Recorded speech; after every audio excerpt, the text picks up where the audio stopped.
Hi, I'm David, I'm Steven. and today we're going to discuss the Meselson-Stahl experiment.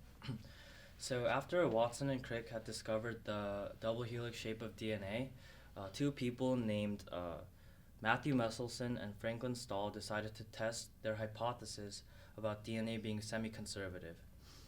Now, if DNA were to be conservative, then when it replicates, it would not unwind from its double helix form, and brand new double helix strand would be formed with new base pairings.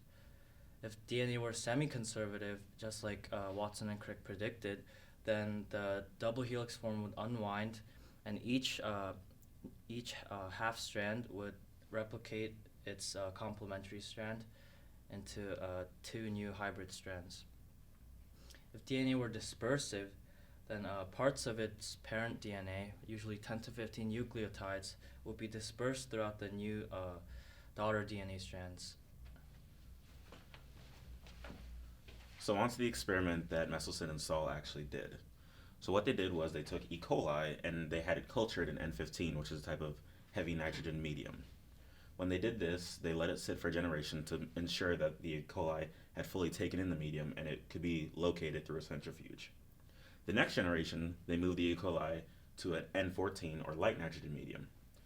After letting it sit there, they then centrifuged it, and the next generation of that was 100% hybrid.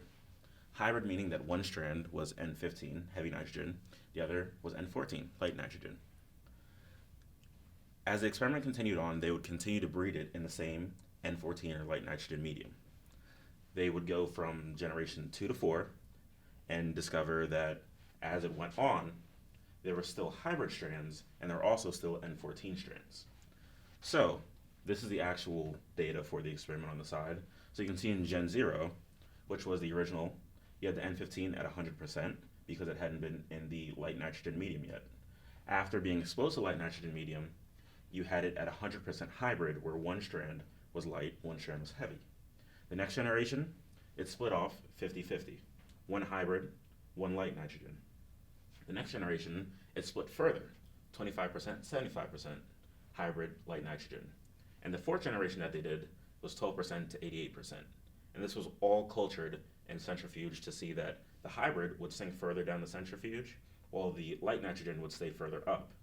So as they did this, they could tell that as future generations would go on past this, it would continue shifting to the light nitrogen, but they would still retain that hybrid DNA.